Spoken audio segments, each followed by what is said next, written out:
Get started. Okay.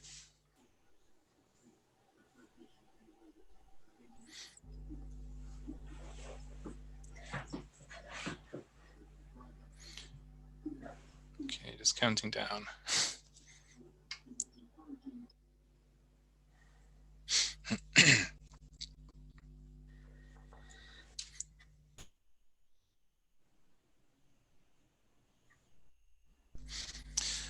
Okay, great. Thank you very much, everyone, for coming tonight. Do apologize, obviously, for the last-minute delay due to announcements from Downing Street tonight. But obviously, just the nature of the current situation, these things can shift and change at the drop of a hat. I'd like to say thank you very much for David for agreeing to come and speak to us at an event tonight. David, for those of you who don't know, is the Washington bureau chief for the Guardian newspaper. He was also previously the African correspondent for the Guardian as well. So I think he'll obviously give us some good insight into the nature of covering US politics and the Trump administration in particular over these past few years, and indeed in the past year in particular, given the nature of so many of the seismic events that have happened. And with that, David, I'd just like to say thank you very much for taking part. And yeah, if you want to just give some of your thoughts on US politics. Sure. Thanks very much, everyone. Yeah, I'm speaking to you from my home in Washington, D.C., obviously due to the pandemic. Have not been to the Guardian office very often for the last 6 months or so. And yeah, clearly a wild ride for every journalist covering this story. I arrived here in late 2015, so got to see the end of the Obama administration and the 2016 presidential election, which at the time felt like the most unprecedented, craziest show on earth. I mean, what could ever top that election? But perhaps the Trump administration has over the last nearly 4 years. I've heard colleagues describe it as being like stuck inside a washing machine that's just in constant churn. As a journalist, it's just an incredible onslaught of constant news.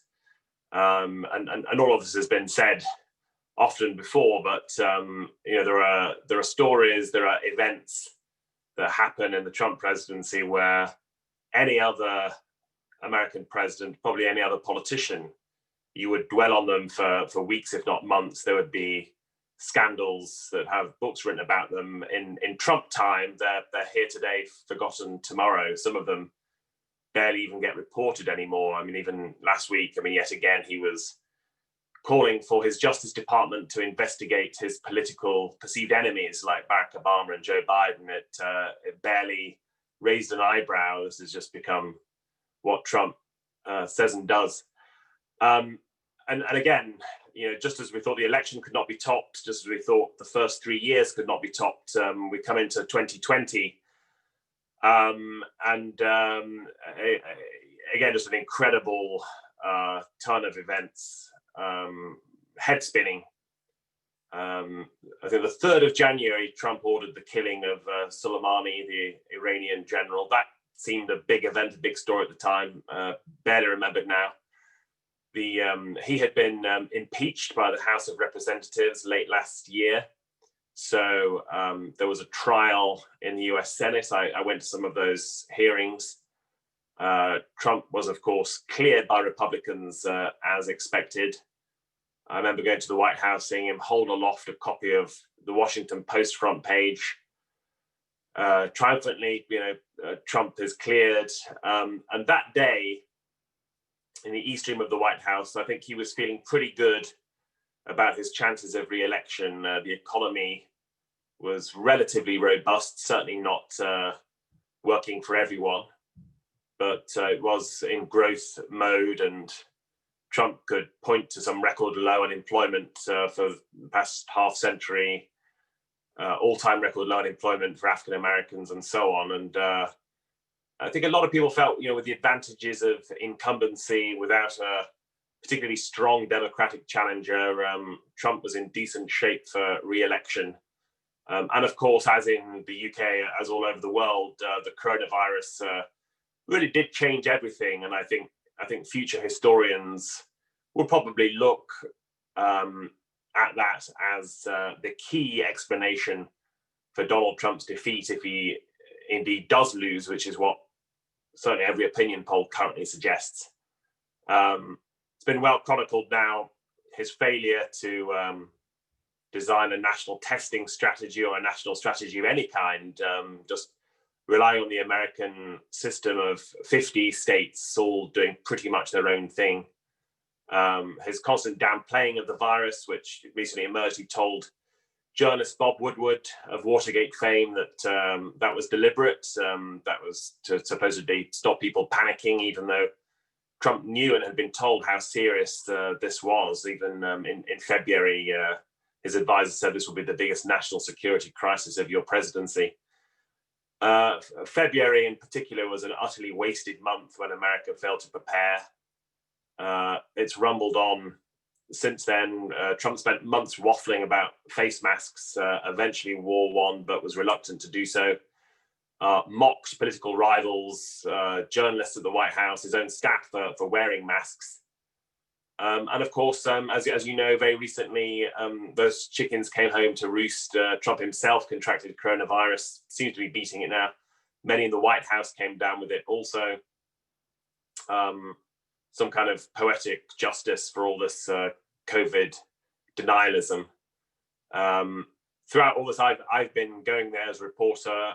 It was very vivid, the contrast where you would see pretty much all the journalists and all the camera crews in the briefing room and the Oval Office wearing masks, whereas all the staff, including Trump, not wearing masks. It was obviously sort of jarring disconnect. Hopefully they're taking it a little bit more seriously now. And yeah, no great surprise. Therefore, the White House became a breeding ground for the virus, a hotspot. Obviously, there was this event a couple of weeks ago, the Supreme Court nominee. It's been described as a super spreader event. Many people don't realize that the White House briefing room is a bit like the TARDIS. It's actually much not the size you expect it to be. It's smaller on the inside. I suppose the TARDIS in reverse. And also around other parts of the West Wing, the corridors are pretty cramped. The spaces are enclosed, and staff would just gather there. So that's really a symbol of Trump's overall mishandling of the pandemic, which has now cost more than 210,000 American lives, which is the highest total in the world. It's got the highest number of infections in the world. The statistic is something like the US has 5% of the world's population, but more than 20% of the death toll. I think voters will punish him for that. So obviously, there's also been a big economic fallout, which America is still grappling with.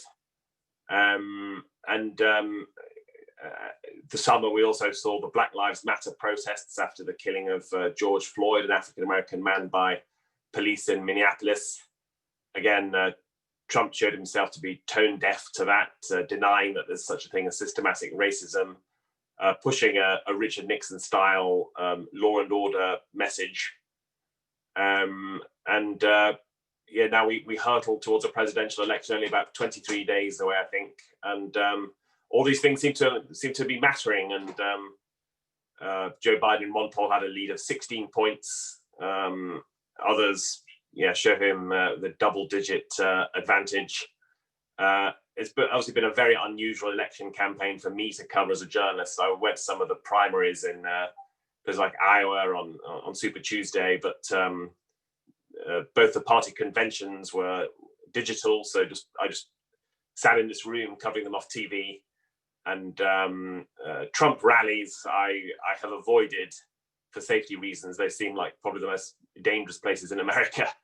And of course, even unlike going to cover a war zone, which I did in Africa, there's the peril here that if you get infected, you can bring it home and infect family members and so on.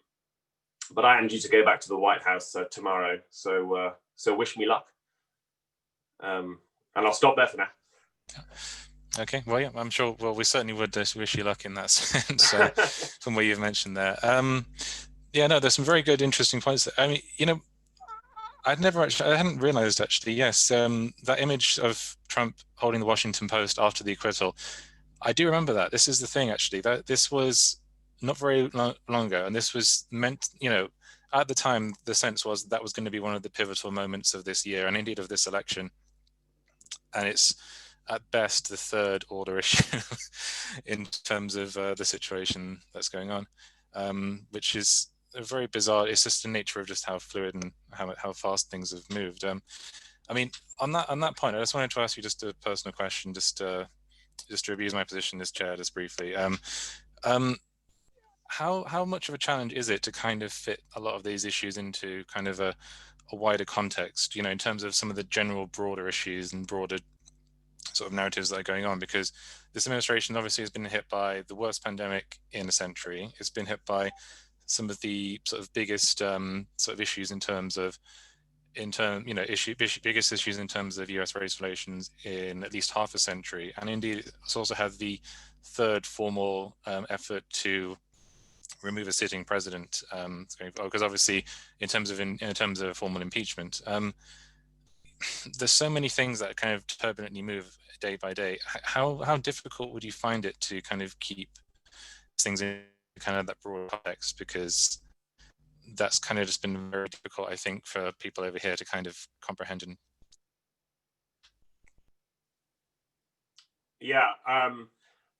it's difficult to keep up with. It certainly is.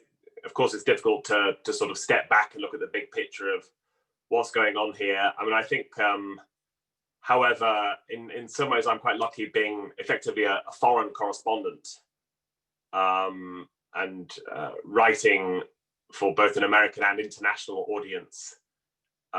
In some ways, it's probably easier for me than it would be for an American working for the New York Times, who is chasing down every little detail and having countless conversations with senators and aides and administration officials. I mean, many administration officials won't talk to me, sort of don't know me, don't care that much about me. The way we work at The Guardian, I think it's true for some other British papers, is we'll often say, okay, let's take a step back and just assess what was Trump's week like, and let's remind people, okay, this happened on Monday, this happened Wednesday. Talk to some commentators about the wider themes. Try and explain it, including remembering the reader who is not tuned into cable news constantly, who might be living in South Africa or Australia or Russia, or reading us from there, because we do have a genuinely global audience. So in some ways, as was the case in Africa, I think my status as sort of having one foot inside, one foot outside, being from abroad here, not having to chase down every little nuance of what's the latest bill being discussed on Congress, that sort of helps, I think, in terms of offering a bit of a wider perspective. And I'm lucky. I mean, The Guardian, more so than most British papers, we have a big operation here. We have 9 people in our Washington office. We have a head office in New York, another office in Oakland, California. Obviously, pretty much everyone working remotely right now, but that's good. It's not just me having to follow every twist and turn of the plot. Sometimes my colleagues in Washington or New York will cover some of the news of the day, what Trump has said or done, and give me breathing space to sort of step back and make some phone calls to maybe former cabinet secretaries or people at think tanks to ask them, what do you think this means for the Trump presidency? And our meetings are often sort of trying to tease out those wider themes about, okay, is Trump an authoritarian, or are there still adults in the room, or what's his inner circle, or do Trump's base still like him? We're always conscious of trying to look for that meta narrative and the bigger questions. Okay, yeah, it's fascinating. I just have two questions here. Then I'm going to go to one or two of the ones that have come through in the Q&A. I'll just ask these two, and then you can check. We have a question from Jack Clayton, who is from the Young Fabian International Network. He says presidents in the past have had scandals about misleading people or dishonesty, from obviously Reagan during the Iran-Contra scandal, Clinton during the Lewinsky scandal, of course, George W. Bush during the whole debacle over the non-existent WMDs in Iraq. But is it the kind of frequency in Trump's scandals and dishonesty that makes covering him unique, or is it something else, if at all? Yeah, it's a great question. I think the frequency is certainly part of it. He realized that if you flood the zone, which might be an American term, but if you just sort of blitz people, then they don't know where to turn. They chase after the next shiny object. He sort of realized the paradox that one scandal can bring down a career, whereas 100 scandals, people become immune and inured to it and just overwhelmed, and they kind of lose sight of that first scandal. But I think it also, it's been said, his superpower is shamelessness, is just the ability to brazen things out, maybe from his background as a businessman, grew up in the world of New York tabloids. I was born in Britain, lived in Britain for the first 34 years of my life. And I seem to remember growing up, if a cabinet member or an MP did the slightest sort of transgression, the automatic knee-jerk response was they've got to resign. And people resigned over all sorts of things, or even the impression of impropriety, people resigned. And Trump, and now I think some politicians in Britain as well, suddenly somebody somewhere made the discovery, hang on a minute, what if we didn't actually resign? Can anybody make us?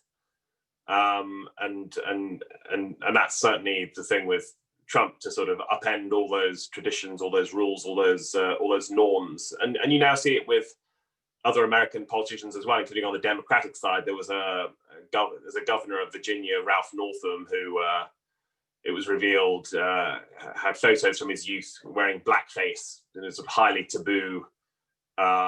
Many on his own side called for him to resign, and I think probably 5 years ago he would have done, but in the Trump era, he realized, well, actually nobody can make me, and what if I just hang around? And sure enough, he's still in his job.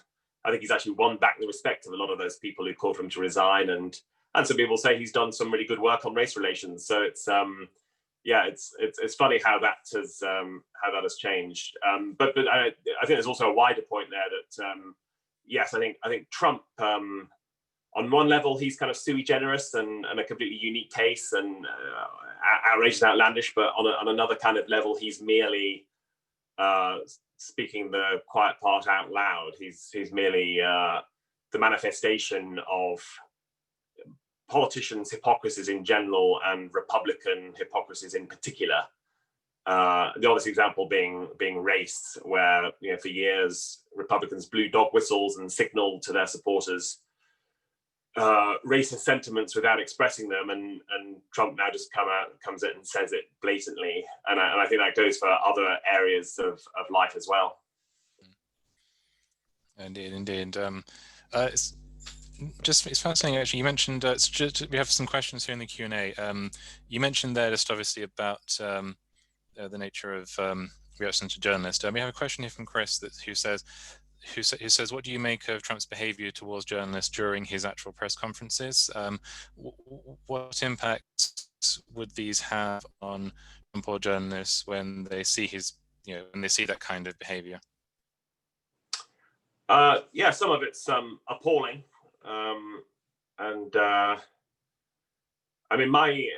Sometimes I'm the White House pool reporter filing stories to other American media, and I get to go into the Oval Office and cabinet room and so on. And I see a side of him there where he's a bit more sort of gentle and benign, and he's kind of chairing a meeting, and for a few minutes you think, wow, this is surprisingly normal. He's not the orange monster as portrayed in satire or cartoons or whatever. And at those press conferences as well, sometimes he tries to be a bit more amiable. I think he feels like he has to behave, but then again, on other occasions, as you've all seen, there's times when he'll, a reporter will ask him a very easy, sensible question like, what's your message to the American people at this time of tragedy? And he'll say, "You're a terrible reporter," and call people fake news. And there seems to be a bit of a pattern where he's particularly riled by women, and especially women of color, and as nasty and aggressive towards them. And I mean, overall, it sends a terrible message to the rest of the world, places where press freedom is in serious jeopardy. And we've seen autocrats around the world copy some of this behavior, feel that, well, if the American president is doing it, that gives license to us to do it. Another really extreme example is at Trump campaign rallies, where he will pretty much always berate the media who are sitting there. And I've been at those rallies where almost the whole crowd turns and boos and jeers and chants about fake CNN news and all of that. However, I think perhaps all of this, it's worth remembering there's some artifice, there's some theatricality involved. I mean, at those rallies, those people who turn and boo, some of them are giving you a very nasty look, and others are almost smiling as if they're sort of in on the joke, as if they realize this is all an act, all a pretense. And in the same way, paradoxically, and I think it literally has happened that on camera, Trump has berated a certain reporter, and then 10 minutes later, he's called that reporter into the Oval Office and given them some off-the-record information. And sometimes with reporters off camera, he's quite jovial and friendly and talks to them on planes. It is in some ways actually more accessible than Barack Obama and other predecessors. So I think a lot of it is showmanship. He knows it plays well with his base, and he also knows there's this kind of mutual relationship where he is good for TV ratings, so they quite enjoy his spectacle commercially, even though this is very damaging in terms of press freedom and human rights. Oh, indeed. Perhaps just to follow up from that issue there, we had a question here from Charlie Ensor, who's from the Young Fabian Communications Network, and he asks, who beyond Trump's base does the whole machismo of show of force of him coming out of the hospital to proclaim his good health appeal to? And he also asks as a follow-up, actually, do you have any sense of what, if any, talks are kind of going on behind closed doors about efforts to potentially game the political system, and how that might affect the election next month? Obviously, this depends on how close the election would be, but if it is close, to what extent are they actively talking about it?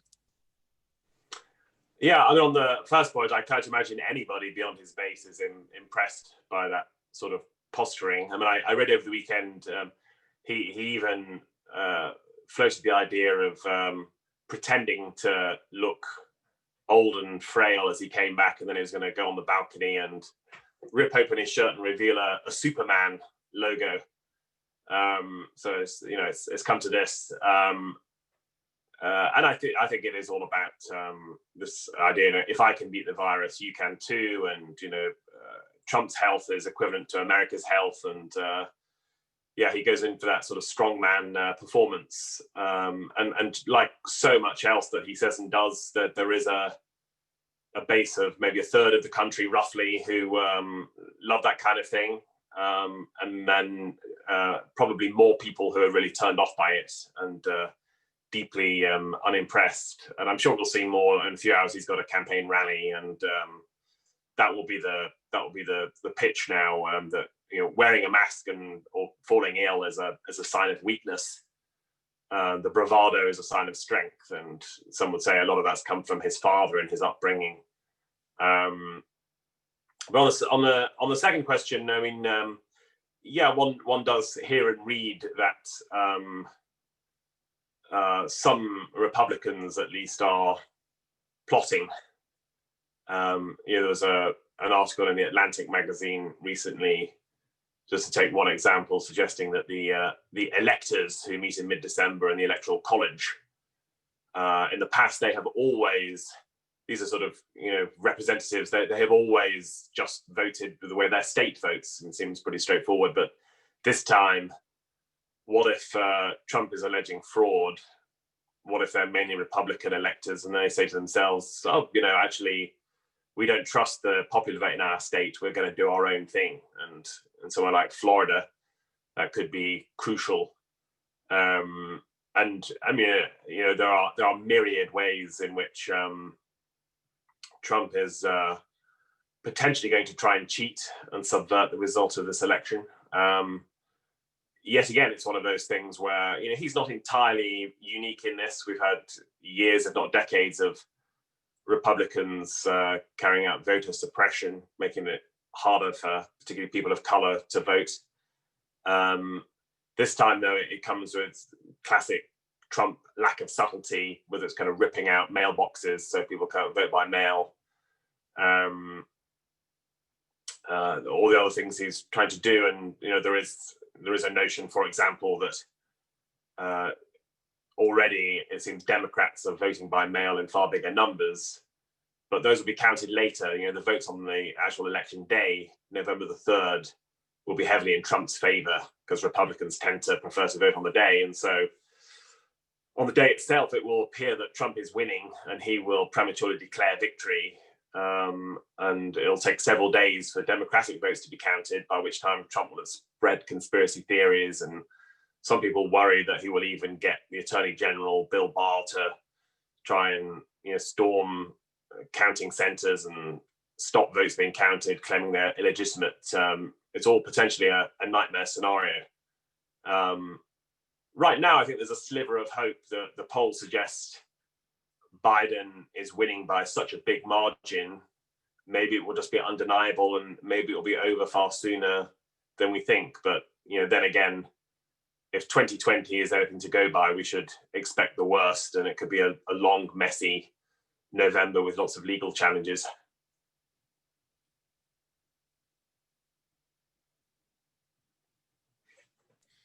Yeah, well, no, indeed. Right, we've had a couple of questions come through actually. I'm going to try and I'm going to take them in twos, just because I know obviously, David, you need to potentially leave in the next couple of minutes just for an internal meeting. So we just had two questions here. One here we had from Callum, who says, as a British student studying in the US, I find it fascinating comparing the US political landscape with the UK's. From your perspective, would you say that British politics is becoming more like American politics? In terms of just kind of a comparable thing there. And just finally, just another one here from Milad, who asks, how unpredictable do you think that the coverage of on election night will be? I think you kind of mentioned obviously some of the issues therein, but do you think it's more likely or not than that might come to pass, or is that the worst case scenario? Yeah, just carry on with that point first. I mean, most commentators, most experts are saying we should all prepare ourselves for sort of election week, not election night. And for me, I used to travel around Africa covering elections there. It was often quite widely accepted you're not going to get a result on the night.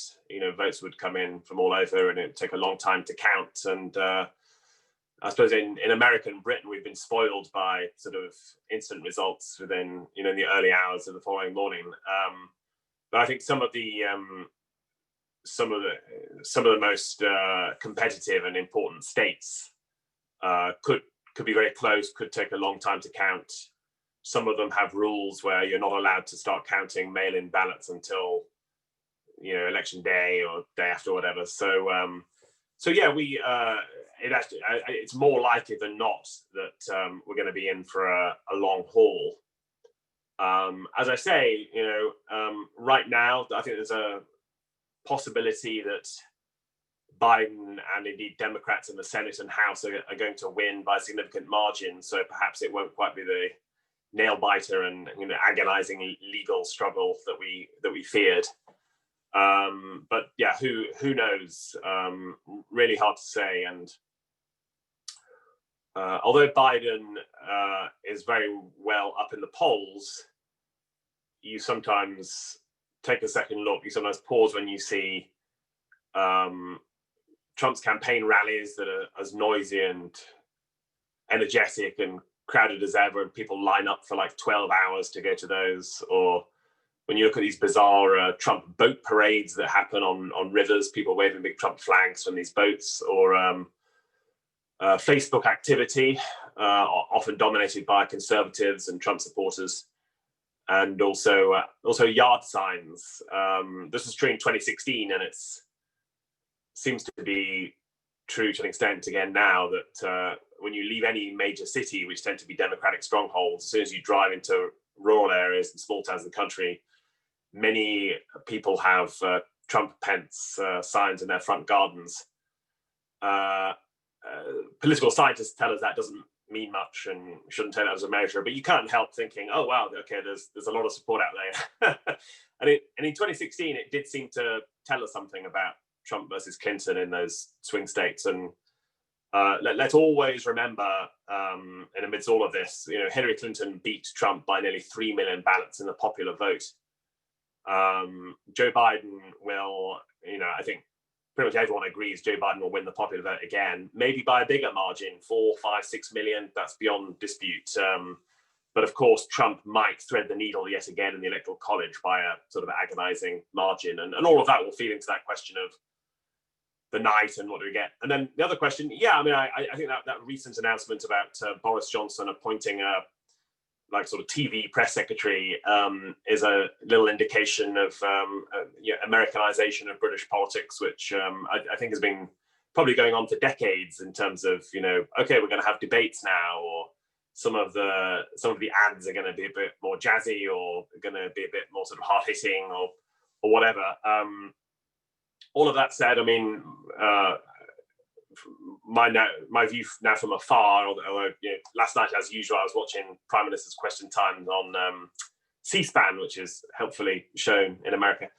Some of those really important distinctions remain about the presidential versus the parliamentary system. I mean, I watch PMQs kind of wistfully, thinking if only Trump could be challenged by Nancy Pelosi or whoever the leader of the opposition is at the time, in the same way the British Prime Minister is.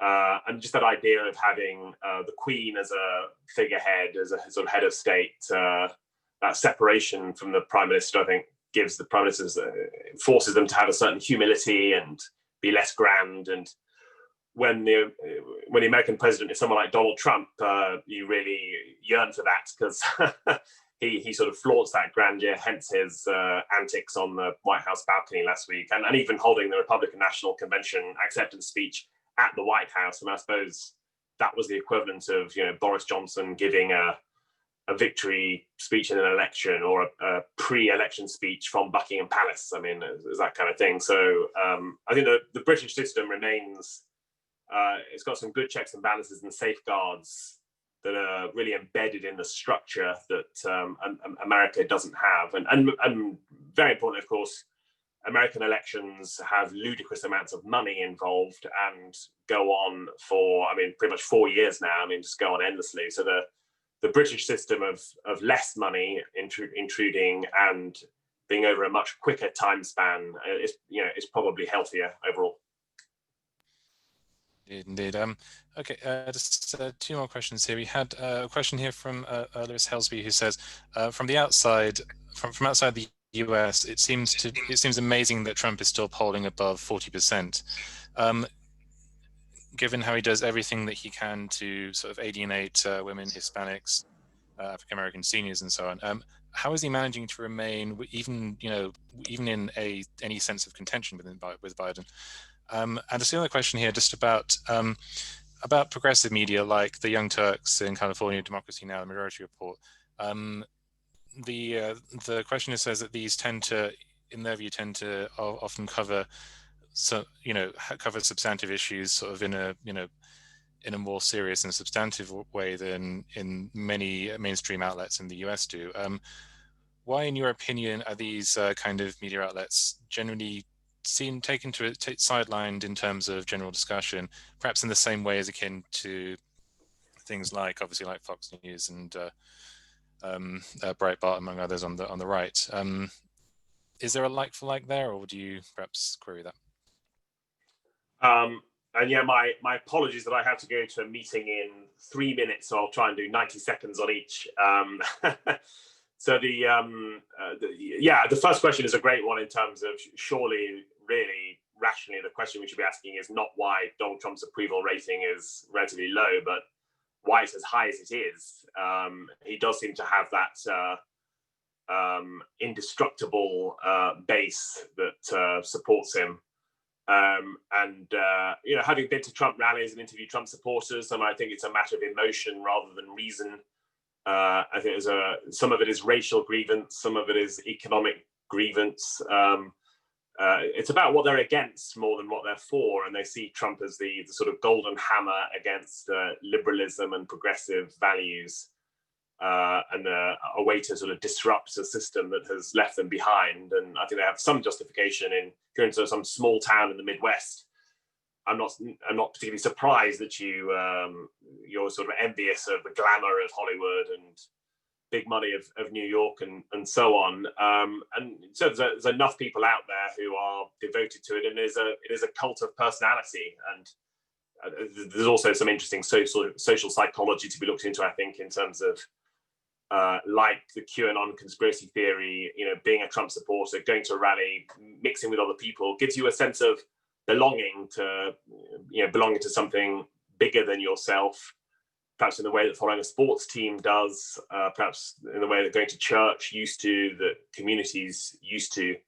And those rallies are like sort of raucous sports events or pop concerts. And it's certainly a question, if Trump loses, where are those people going to go next? And the other question, I mean, two things to say. One, I don't think there's a really equivalent between some of the left wing and the right wing outlets, because the right wing ones, some of them really do plumb the depths of racism and sexism and bigotry, and spreading wild conspiracy theories. One of the forefathers of which, of course, was Barack Obama's birthplace, and the claim that he wasn't born in the US and was ineligible. But I mean, there's so many more, and they've been really damaging with coronavirus. But otherwise, I think some of them are new. They're startups. They're trying to compete ultimately with some of the giants like the New York Times and the Washington Post that have been around for 100 years or more, and have huge resources, and have certainly poured huge resources into covering Trump. So some of them can be scrappy and make waves, and sometimes they do. But right now, the Times and the Post, to an extent, the Wall Street Journal, sort of are dominant and have that heritage. It's tough for others to compete. Okay, yep, fascinating. Okay, great. Well, thank you very much, David, for taking the time to speak to us. I know obviously you need to now run away to an internal meeting. And thank you very much for taking part. I do apologize, obviously, but we were so hemmed in with time today. But sure, no worries. These things can't be helped. Thank you very much also for the questions in the comments, and it's much appreciated everyone who took part. And thank you very much. Take care. Bye-bye. All the best. Cheers. Thanks. Thank you, everyone. Thanks.